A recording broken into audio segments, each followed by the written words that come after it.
सरकार के जो अधिकारी लोग हैं, सामाजिक कार्यकर्ते हैं, मंत्री महोदय हैं, इन लोगों का ध्यान इस पर गया नहीं और उसका कारण है जनता जनार्दन की कुछ कमजोरी। तो उन्होंने अपनी समस्याएँ, अपनी बातचीत, अपनी माँग नहीं रखना चाहिए, नहीं रखेंगे। ये पहला टाइम है तो पूरे भारत के अंदर मैं बेवारस मतिबंध बच्चों के लिए काम कर रहा हूँ। अभी तक जो सरकार भी काम कर रही है, सामाजिक कार्यकर्ते काम कर रहे हैं, वो अच्छे बच्चों के लिए कर रहे हैं, मुखबधिर दिव्यांग बच्चों के लिए कर रहे हैं। लेकिन लावारिस दिव्यांग, लावारिस और अनाथ बच्चों में ज़मीन आसमान का फर्क। तो लावारिस बच्चों का कोई नहीं, दिव्यांग बच्चों के माँ-बाप रहते हैं, बहन-भाई रहते हैं, उनका समाज रहता है। लेकिन लावारिस बच्चे जब 18 तक रखते हैं और 18 के बाद उनको निकाल डालते हैं, वो कहाँ जाते होंगे ये बड़ी काफ़ी गंभीर समस्या है। इस पर मैंने गौर करा हूँ और इसके लिए मैंने वज्झर में, अमरावती जिले में एक आश्रम कायम करा, उसका नाम करा है वैद्य बेवारस दिव्यांग बाल गृह, रिमांड होम। वहाँ मैंने 200 बच्चे महाराष्ट्र में से विविध जिलों से बुला के गवर्नमेंट के आदेश से और पुलिस ने लाके मेरे यहाँ भर्ती करे, उनका मैंने पूरा पुनर्वसन करा। उसमें से करीबन 100 बच्चों का तो हमने पूरा पुनर्वसन कर दिया, उनकी शादी कर दिए, उनको नौकरी लगा दिए, उनकी खाने-पीने की व्यवस्था करे। अभी हमारे कने 123 बच्चे बच्चे हैं।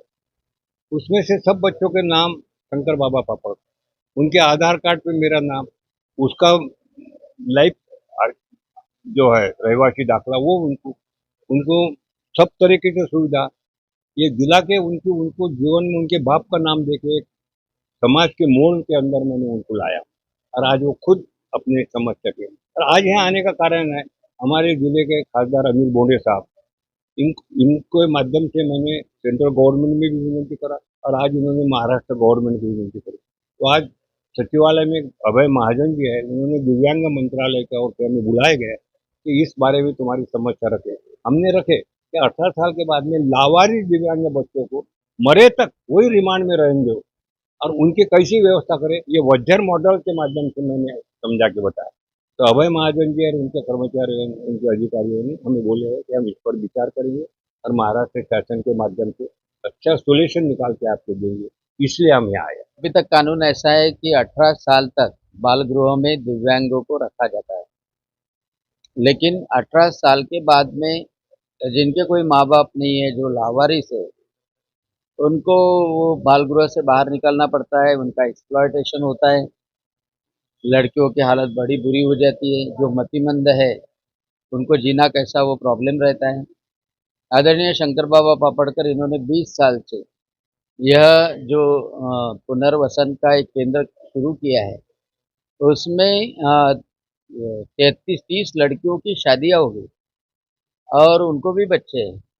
30 एक लड़कियां वो नौकरी पे लग गई और जो एकदम ही मतिमंद है, जो बाहर जा ही नहीं सकते, लावारिस है, उनका पूरा पुनर्वसन वहाँ पे घर वहाँ आश्रम में 25 एकड़ पे किया गया है।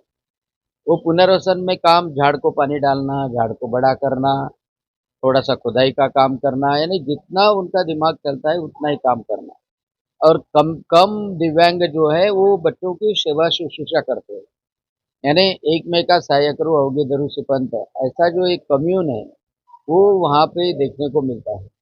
इसलिए ये बच्चे लावारिस बच्चे बाहर न जाए, एक्सप्लॉयटेशन न हो, इसलिए शंकर बाबा का कहना ऐसा है कि इनको आजन्म उनका पुनर्वसन की, उनकी जीवित की व्यवस्था शासन की तरफ से हो।